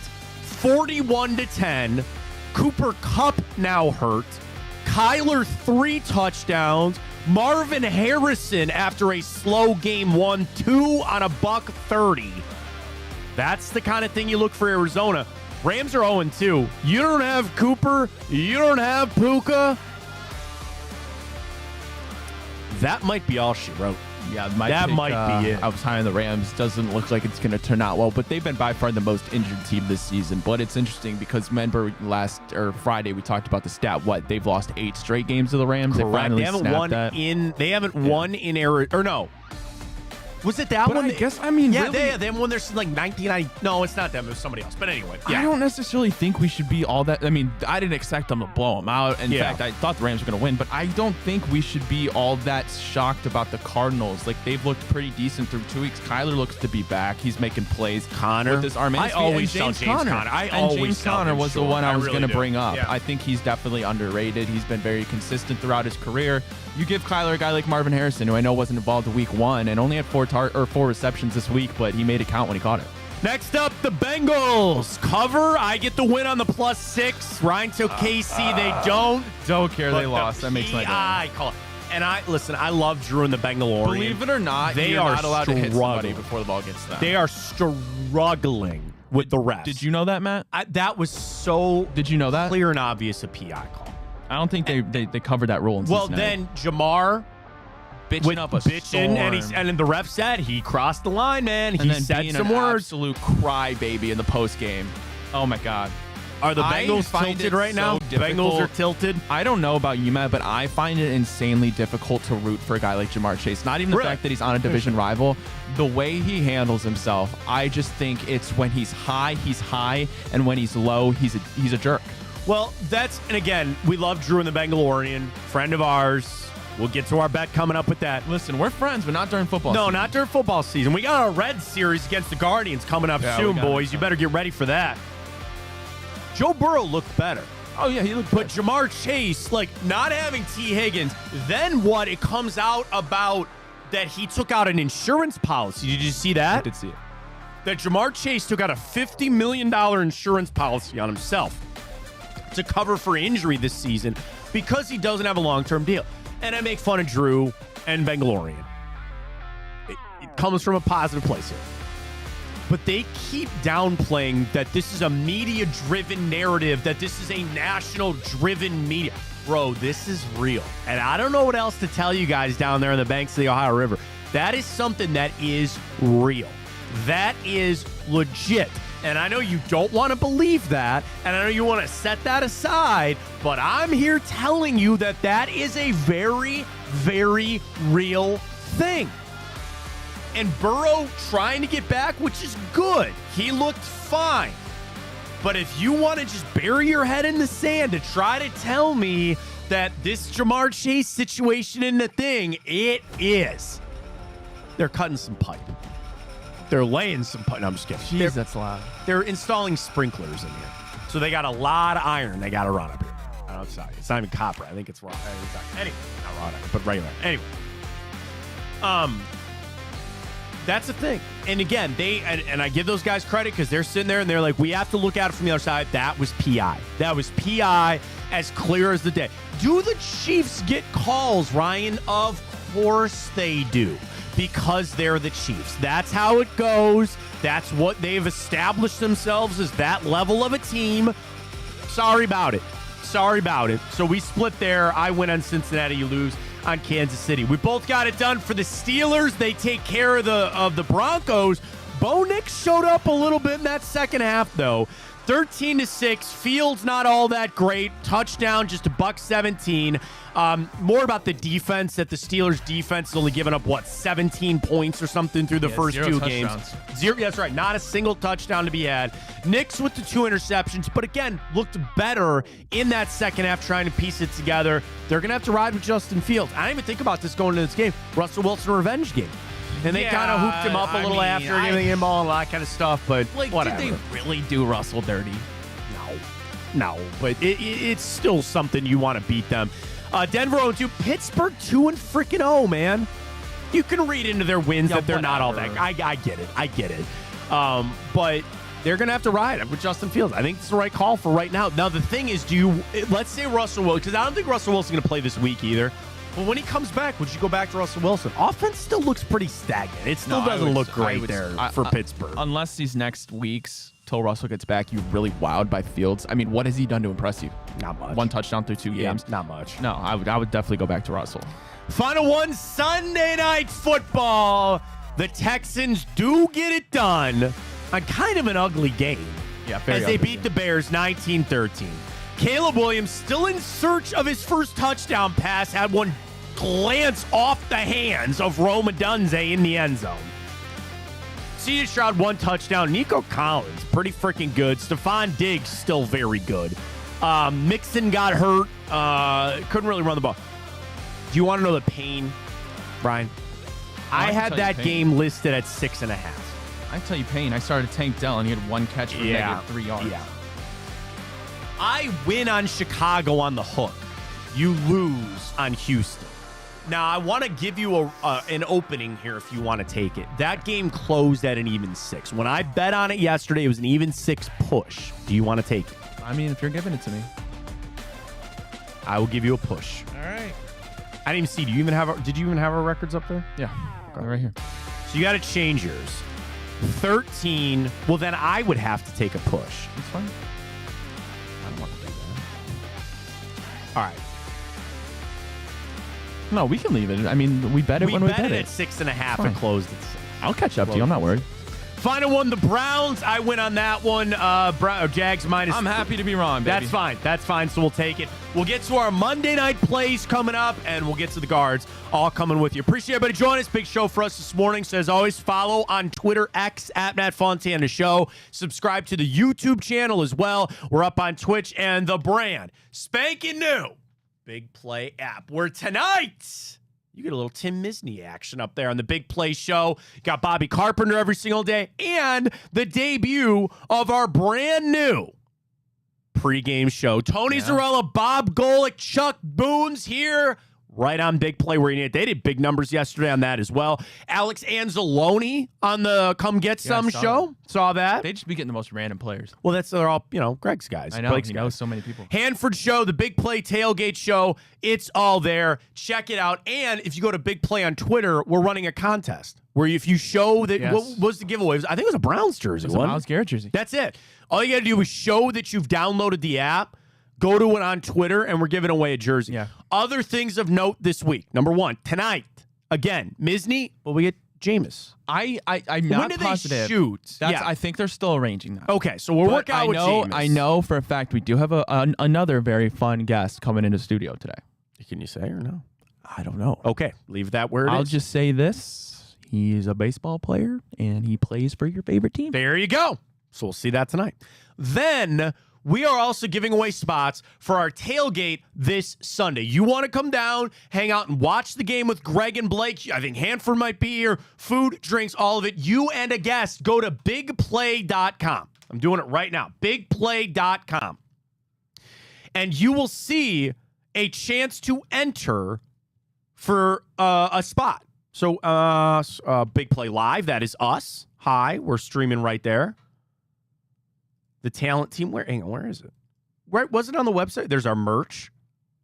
I got my order coming in. Contact us. Right? Am I missing that? I don't think so. Well, I'm missing it. I want to tell people where it is. The sign up. It's probably on the Big Play main page. Are you on that? Yeah, I'm on the page. There's live, that's us. The Big Play team, that's also us. Big Play Studios, that's where we're at. Our merch, which I'm wearing right now, and then contact us. Presented by Garage Beer, who we love very much. Anyway, do this. Go follow us on Twitter X at Matt Fontana. Or I'm sorry, go to Big Play on Twitter. I love that you say Twitter X. I still call it Twitter. It's X to some people. I probably just get away with saying Twitter, but here it is. So there's the announcement on our pregame. There's the giveaway. So all you got to do, download the app, reply with a screenshot, and you could win a Myles Garrett jersey. Let me hit the retweet on that for everybody. I'm ineligible to win. Then... I'm not missing that, right? I don't know.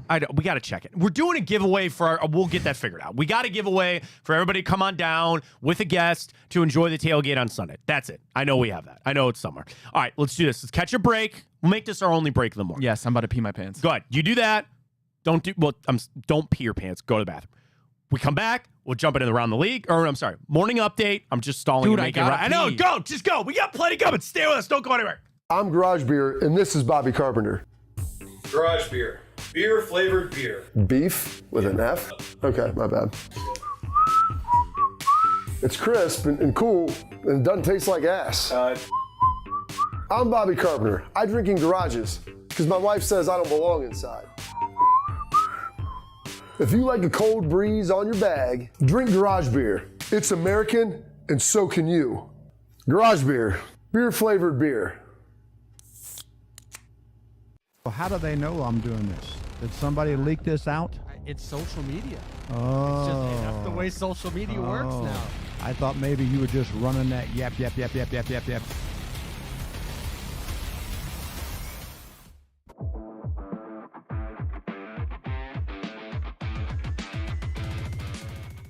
Even though our strength of schedule was #1 in the NFL, I think we have the dogs up front. We have the dogs in the back as it relates to our defense. Our defense alone keeps us in these games.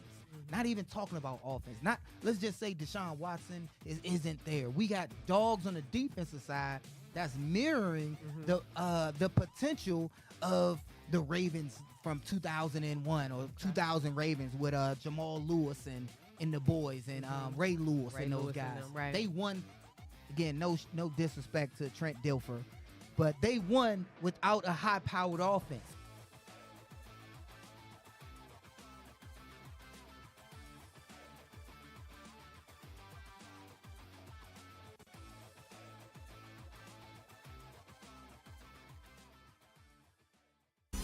I don't buy into this nonsense, this conspiracy nonsense that he's got his money and he's dogging it. That's ridiculous. They're off in the Kentucky Derby as Authentic takes them around the far turn. 'Tis the laws making his move now, and they're into the stretch. These two stride for stride. Authentic, 'tis the law. Here's the wire. Authentic has won the Kentucky Derby.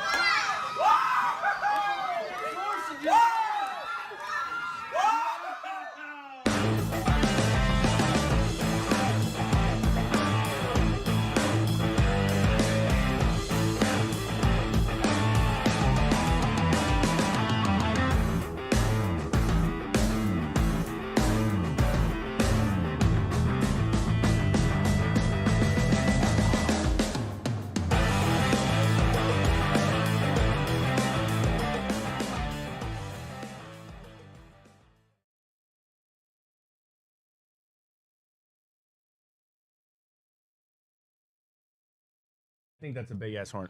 Welcome back. Nah, bro. Yeah, don't mess with that. That's a bro. giant ass hornet. In Nah, here. bro. No. It might hang on. It might just be a deer. It might just be a deer fly. Bro, what is that? That's a big ass fly. Hey, you see those Asian lantern flies? You're supposed to kill. I don't them. be. Yesterday. I don't be messing with those. Wait, why do you kill them? They're invasive. They're not supposed to be here. Oh, nah, bro. I do not be messing with I don't even have anything to bugs. smash it with. I don't like smash. Oh, I like dude. taking them outside. Nah, bro. Kill that. Where'd it go? Oh, it's a grasshopper. Calm down. Oh. It's fine. Hey, bro. I don't know what grasshoppers are up to. Well, How's there a grasshopper in here? People got the door open. Nah, dude. That scared the shit out of me. Yeah, it's fine. Oh, you want me to get it out of here? I mean, I don't. It's up to you. Well, are the doors open? I don't want to just take it and throw it out there. This is great content. I'm not even on the camera right now. Should. What do you want me to do? Nah, just it's fine. Are you sure? Yeah. It's crawling towards you. Yeah, dude. It's gonna touch It's me. just a grasshopper. Well, you scared me. You said it was a hornet. It was a big ass. It looked like a deer fly. I looked at it. I was like, it was too big to be a hornet. It was a big ass deer fly, but it's not. It's just a grasshopper. It's fine. All right, back Just to your don't regular let- scheduled Yeah, programming. welcome back. Hi, how's it going? Just don't let it get into that. All our equipment is in like a tower over there. Like, Yeah. get in there and short something out or whatever. I don't know. Welcome back, Fontana Show here on Bug Watch. All right, here we go. Here we go. Morning update.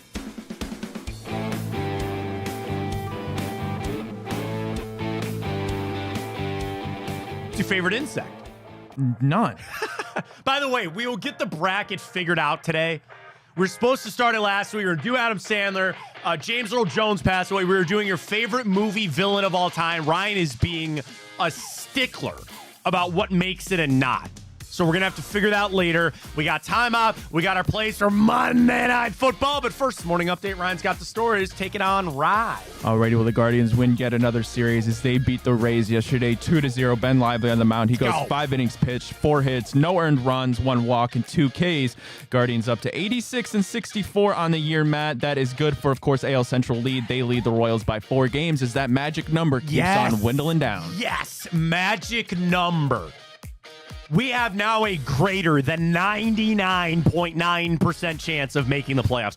You are making the playoffs. You're back to a 4-game lead. The Royals lost yesterday. Let's freaking go. Now, it's not just the magic number. I'm going to go to friend of ours. We got to get Jensen on. I'll try to get us Bobby this week. Okay. Yeah, we got to get Bobby. I know he does daily. I know he's super busy. You want me to do your dishes too? What's that? You want me to do your dishes and I did them this morning before. Bobby, come watch your kids? You're trust me, buddy. You're more than welcome, pal. Come on, you let me know. Come on over. I'll just take a nap. That's all I need. This is from Jensen, who's been updating everybody on everything. Here's your magic number. 12 games left. 3 for a playoff spot.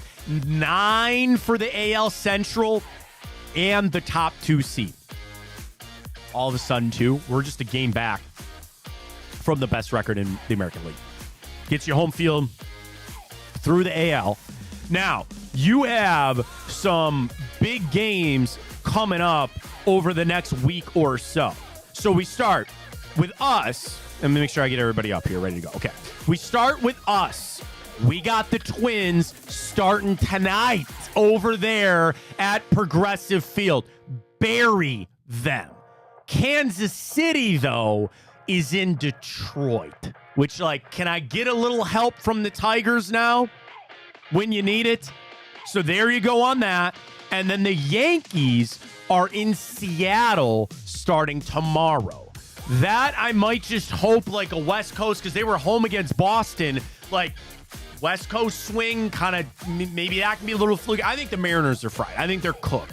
So they don't have much to play for. The Tigers are cooked, but I'm going to ask them to step up against the Royals. This series against the Twins starting tonight, got to have it. 6:40. Yeah, 6:40 tonight. We'll get to our plays for that as well. You got Boyd on the hill, buddy. Let's go. Honestly, has he not been our best pitcher over the last couple of weeks? Even better than Bybee. Still go Bybee? A little bit. So we'll get that tonight. You Bybee need it. shows. Yeah, I mean Bybee. Yeah, Bybee. You still say Bybee? That's all right. That's okay. Isn't it Bybee? I would say he'd be the best. Yeah, maybe. Yeah. Maybe. A little over Boyd. But I think Boyd's been what a find. So get it done against the Twins starting tonight. Starting scoreboard watch, but we are in the driver's seat for this thing. You'll close it out to get a playoff spot. Want the 2 seed, at least. 1 seed to be great. I want the bye. That's all I ask. I want the Central. We're looking good for it. Well, it's been quite a while since we talked about this team. But hey, the Cleveland Cavaliers and restricted free agent Isaac Okoro, they've agreed to a 3-year, $38 million contract Saturday. Okoro was, of course, the 5th overall pick of the 2020 NFL Draft, and he was the last restricted free agent left on the market. I'm a big Isaac Okoro fan. So I think this deal works very much. And I get that it's hard, because you look at it and you say the 5th overall pick, and you're like, oh, man, did it play this? Isaac Okoro's got his role. Isaac Okoro, I'd like him to shoot the 3 a little bit better. I like this deal a lot. I think it works out for the Cavs. You can't have all-stars everywhere. I think he's a great bench guy. Now, with everything that we thought the Cavs were going to be, which is crazy, they got training camp starting in a couple of weeks already. With everything that you thought the Cavs were going to do this offseason, trading away Darius Garland or doing this, doing that, they pretty much checked off every box. The only thing that remains for me is what are they going to do with Karis LeVert? Is Karis LeVert a piece of what you're trying to do here? Do you need to flip him for another piece? If we believe the reports that the Cavs are not going to make any moves, even in the season at the trade deadline, they're really going to rock it out with these core guys under, I would say John Beeline, Kenny Atkinson. I'm going to do that. Leroy Bickerstaff? Yeah, Leroy Bickerstaff. That's right. That'll calm down a little bit there. See how active he's still tweeting. Oh, he is? An hour and a half before the game and an hour and a half after the game. I told you it wasn't Deshaun. It's somebody in his inner. If it is somebody, I think it's the inner circle. It's not actually Deshaun. You don't know that. I don't think it is. I don't think it is. But I could be wrong. Yeah, you could. Under Kenny Axton, they're going to keep this four together. Then it comes back to what you're going to do with Karis LeVert. I'm a big Karis LeVert fan. I don't want to see him go anywhere, so we'll see what happens. All right, well, speaking of basketball, let's flip it over to the WNBA. Caitlin Clark keeps on making history in her rookie year as she now breaks, I should say, the WNBA rookie scoring record, Matt. In 39 games, she has 761 points. That passes Simone Augustus. I love that name. Yeah. She had previously had the record of 744 points in 34 games. I mean, obviously, Asia Wilson doing a lot with that. She's massive. 1,000 in a season. Yep. Congratulations to her as well. So, WNBA's in a great spot. Caitlin Clark will extend. She's that damn good. It's a lot of fun to watch. And playoffs, right? Right around the corner. Yeah, I believe so, yeah. I mean, how could they not be, right? They gotta be, yeah. Right around the corner. All right, well, I mean, I got some more morning updates, so we're running a little behind, and they're not that important. You want to just go to the grid? Ryan, I forgot. Yeah. Okay. Here's how we do the grid. Let's do it. Let's just get to the grid. Here we go. We get all 5 this week. Yes. And we got a big giveaway for everybody out there. Shout out. Hey, by the way, Mike, if you're watching, I have your prize. I'm dropping it off today. Dude, come on. So I couldn't find a box. Jesus Christ, I couldn't find a box big enough. Because honestly, I'm sending Mike a pretty good prize package. Actually, I got to run down. I'm grabbing another t-shirt down there from the office real quick. And Mike won our prize a couple of weeks ago. And I had everything ready to go. And I couldn't find a box. Unreal. So then I go to UPS. They have the box, but you have to buy the tape. And I wasn't doing that. So then I'd ask my mom, I said, do you have a box that fits this? And she goes, yeah, she just dropped it off yesterday. So Mike Johnson, he's our winner. I'm not skimping you on this. I'm going to get you an extra shirt just to be thankful for it. I'm going to put that in the mail today. But if we get it today, buddy, we might have something we don't even have to mail to you. Just get it right to you. Ryan doesn't know what our giveaway is going to be. No, I don't. No, I'm curious. We'll see that. Come on, let's go. Grid, here we go. 9 minutes. Got to fill in every single person. I like on the first. We never look at this at a time. So I like initially some of the feel here. Yeah, some of the feel. I like it. I always like a statistical category. To go 5 for 5, we got to start 1 for 1. Go! All right, 49ers, 5,000 career. I don't think Julio Jones has played for the Niners or Bengals, right? Falcons. You said 49ers, but I give All right, Falcons. excuse me, oh, Jesus Christ, Falcons. You got it. You're good. Is he officially retired? Yeah, I don't think he's on a team. Well, I know he's not on a But I mean, team. he might just be hanging out. I don't think he's officially retired yet. He'll be on the Browns postseason. Okay, so now the thing is, T.O., we can work for 49ers and Eagles. Right, we could also go for Eagles. I mean, Alshon Jeffrey had to have 5,000. Yeah, and he doesn't work for either of the other right? ones. Yeah, I mean, again, you would think, but yeah. Playing 8 years. Sure, go ahead. Yeah. Yeah. Okay. Some of your Terrell Owens on. Right. No, wait, we can use him for either one. We can use him for either one. Did T.O. play for the Eagles? Yeah. What do you mean? Yeah. All right, finish out. Lions, 5,000 career receiving yards. Calvin Johnson. Goat. Okay. So let's knock out this Eagles. Johansson? Can you think of an Eagle 49er or Eagle Bengal quick? Because I'm going to just flip and put T.O. on the other one. T.O. played in both spots. Right.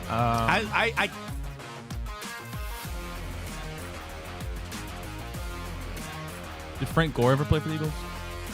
I don't think so. No. Nick Foles ever played for the Niners? Mm-mm. All right, A.J. McCarron, Carson Palmer, no.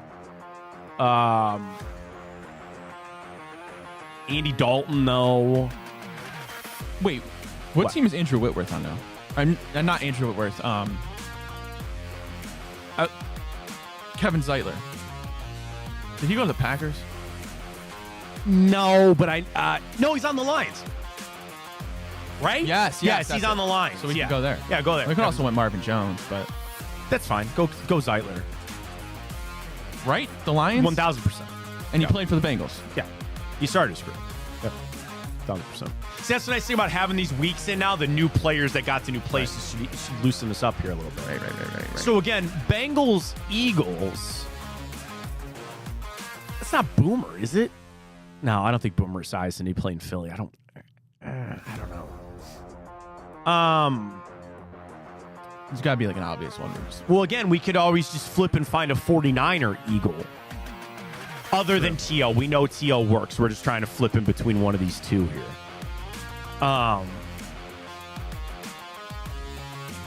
I was going to say Deshaun Gibson, but I don't think he played in Philly. Just while you're there, 49ers, Falcons, Alex Mack, former Cleveland Brown. Was he? Yeah. I'm just kidding. Are you talking about him in Cleveland or either one of those spots? I was just joking about him in Cleveland. Yeah, go ahead. He's on the all-decade team for the center Looks for like 2010. Doesn't he a little bit? That's a good pull right there. He was the center on the all-decade team in 2010. Yeah, dude, he's a dog. That's pretty good. All right, we can move on. Why can't I think of an Eagle 49er right now? Shady McCoy never played in San Francisco, right? No, I don't think so. Why am I just not Jay Ajayi didn't play in San Francisco. There's a running back because, all the ones that they cycled through, not Raheem Mostert, not Jeff Wilson, Brian Westbrook. Yeah, but he went somewhere else. But I don't think it was Philly. Okay. Vernon Davis, no. Ted Ginn Jr., don't think so. Sean Jackson didn't play in San Fran, did he? Yeah, that's another good pull of Deshaun Jackson, but no. Mark Sanchez, did he ever play in San Fran? I don't think so. Jeez. All right, it's okay. Again, we have T.O., but we just got to flip. Does Marvin Jones not work for San Francisco Lions too? He does not. He didn't play in San Francisco. All right, let's focus in on that one for a second here. Did Jeff Okudah play for San Fran, or am I just making that up? I don't feel confident enough to rip that. I don't think so. I actually don't. Did Adrian Peterson never played a year in San Fran? No.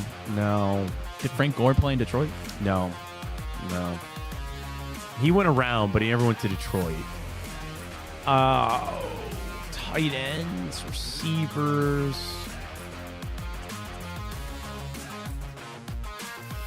I almost want to say Dan Campbell, but I think he played for the Saints.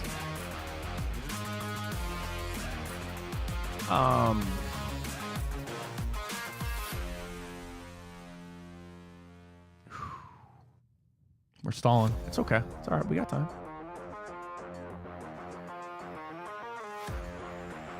It's okay. 49ers Lions. 49ers. Sue never played for the 49ers, did he? No, we always have to remember Ndamukong Suh, and we never do. That's a good point.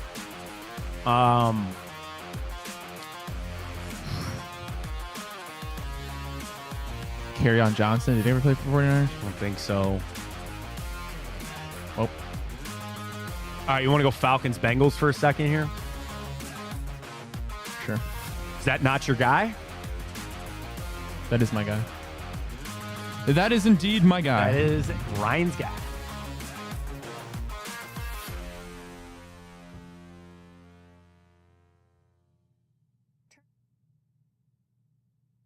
Wait a minute.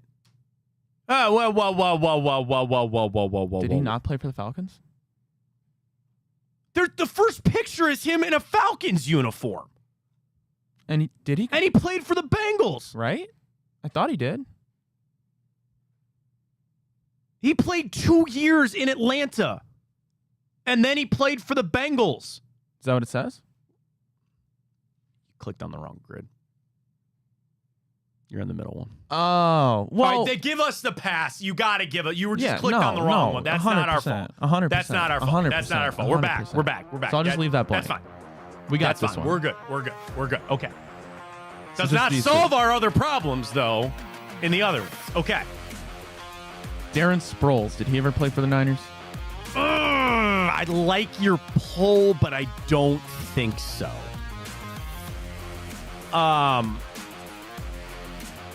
Did Jeremiah Trotter go to the 49ers?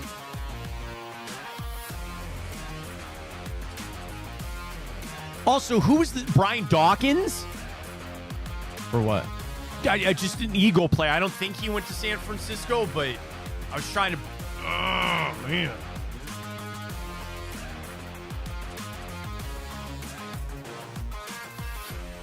Zach Ertz never played in either one of those spots, right? Mm-mm. No.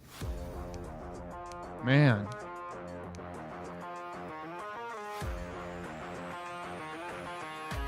Jimmy Garoppolo didn't play in Philly. They're probably getting roasted. I know. They don't understand it's hard in the moment, though. Wait a minute.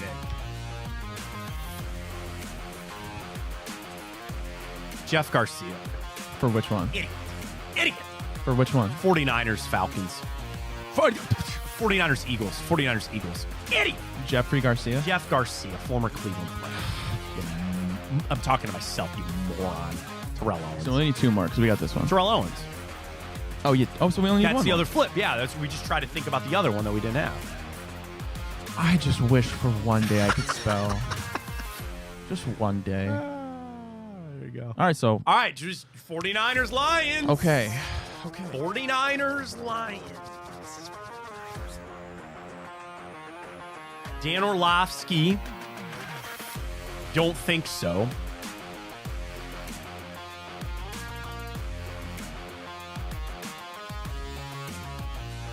And I'm like into backup quarterbacks, which is never like Nick Mullins. Don't think so.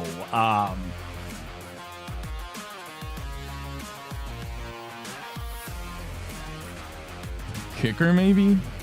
Did Fat Randy kick for the 49ers? Why do I think he did? No, he didn't.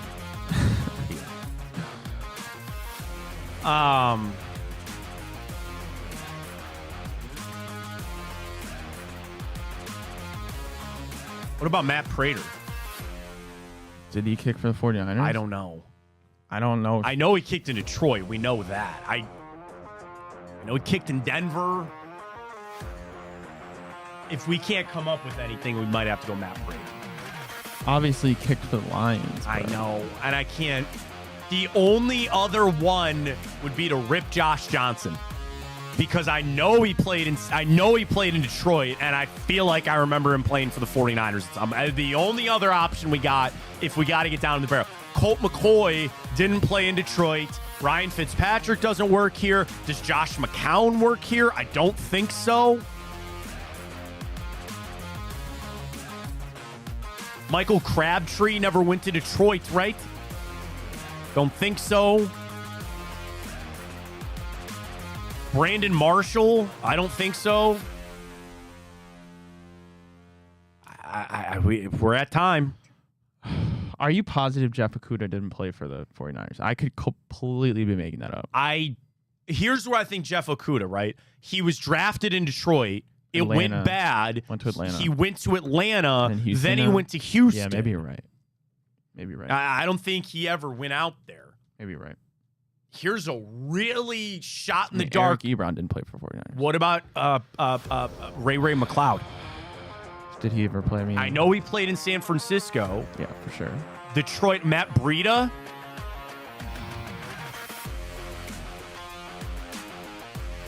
Of all those other backs they would run through there. Carlos Hyde never played for... I don't think he ever played in Detroit. I remember in Jacksonville and here.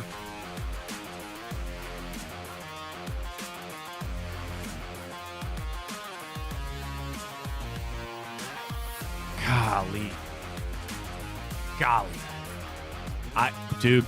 We just got to rip something, I guess. Damn it. I know.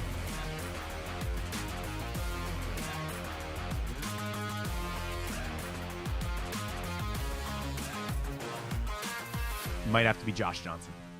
I don't know. I feel better on that than Matt Prater, right?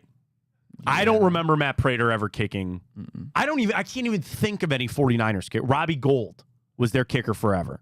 Did he ever kick in Detroit? I don't think so. I kind of like that more than Josh Johnson. Okay. I don't, but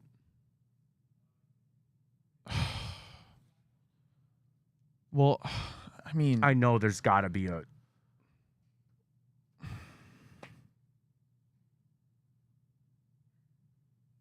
Jerry Rice obviously never played. No, that's the first person I thought too. Patrick Willis, no.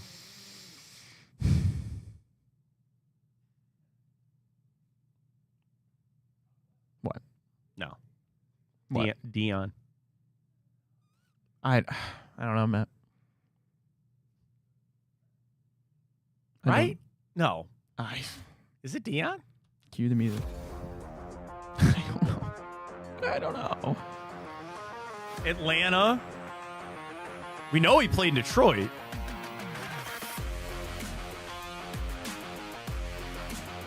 Wait, you know you're talking about Deion Sanders? Yeah. Played in Detroit? Yeah. Pretty sure he played in... I know he played in Atlanta. Should I rip it? Yeah.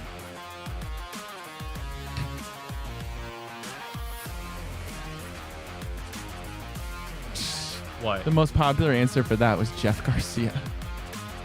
Go see everything else. Man, that sucks. 49ers, Cowboys. I guess you're right. He didn't play in Detroit. Lions, 49ers. Anquan Bolden. I know he played for the Lions. Wouldn't have gotten Ty Detmer. Now. Reggie Bush. Wow. Oh, we're going to get destroyed in the chat. I haven't even checked it yet. Gene Washington. I mean, that was one we could have gotten. Yeah. I guess we have to do Wordle now. We are so late into the show. It's one of the biggest shows we've ever done, and here we are. I know. Should we just not do Wordle? What do you mean? Then we got to do it quick. Well, let's go. We got to go quick then. Let's get it quick. We got to go. All right, I'm not a magician. I'm not yelling at you. All right, here we go. Quick. We got to rip something. All right. This is embarrassing. Go. It's not good for the brand. Tease. Pat helped me. We aced it the other day. Does nothing for us.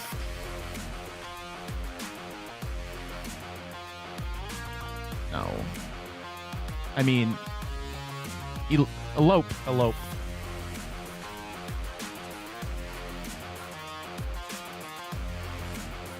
No. I don't know. Try,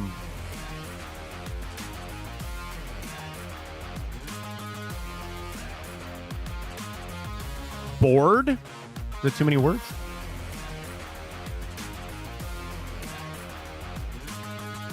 Okay.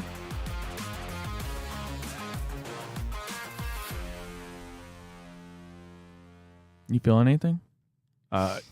Joke? Like Joke, and then, but the S and the D is gone. You just try it. Yeah. We gotta move. Okay. Shoot. Go.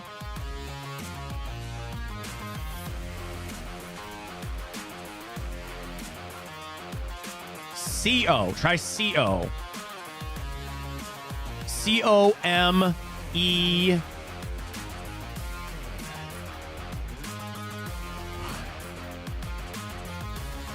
I feel like this is going to end in a Y. I don't know why. I feel like this has got to end in a Y.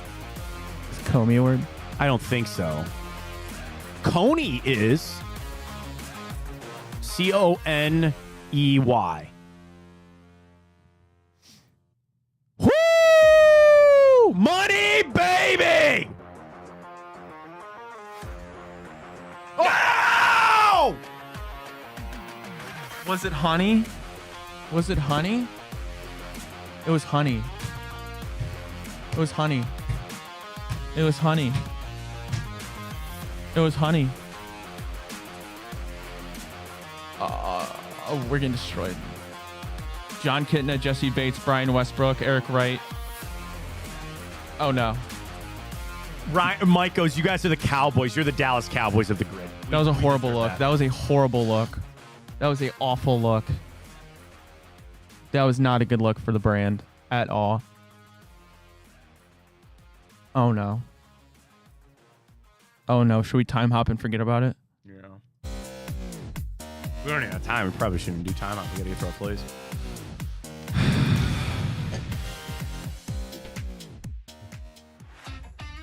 It happens, man. Not on a Monday. Not on a victory Monday. Not on a victory Monday. You're 100% right. All right, we run through quickly. Time up the 16th of September. The date, what do I got? We head on back. This day, 2019. We all remember this game. Monday Night Football. Browns destroy the Jets 23-3. That was one of Baker Mayfield's coming out games. 325 yards, touchdown, interception. Nick Chubb, a touchdown on the ground. You'll never get the starting quarterback for the Jets that day was Luke Falk.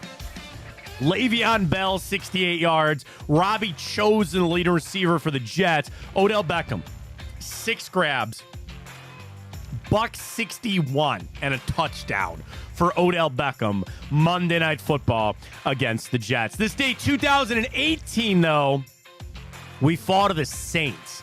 Was that not the game? Was that not the second game of the season? That when Antonio Callaway caught like a bomb? Yeah, but then something freaky happened in the game with like a penalty. Carlos Hyde had a touchdown. Tyrod Taylor a touchdown interception. Hang on. Because it continued the streak. Remember, we tied in week 1 after we went 0-17 or 0-16, so we still hadn't won. Zane Gonzalez missed 2 extra points. There's an illegal contact penalty. There was something freaky in that game with an interception or I can't remember, but we followed the Saints this day, 2018. I remember this game vividly. Season of 2007. Browns-Bengals, 51-45. Derek Anderson and Carson Palmer combined for 11 touchdowns. It was the first time in NFL history that 2 starting quarterbacks each had 5 touchdown passes in a game. This day, 2007. This day, 1965. Singer David Jones changes his name so he would not be confused with the member of the group, the Monkees. David Jones changed his name to who? No, that's a band. The Monkees are a band. David Jones. You missed my joke. Oh, I didn't get it. What was the joke? You said Who. It's a band. Oh, the Who. Yeah, they're a great band. Amazing band. But David Jones changed his name to what? This day, 1965. 1965? Yeah, David was his first name. He changed his last name to what? David.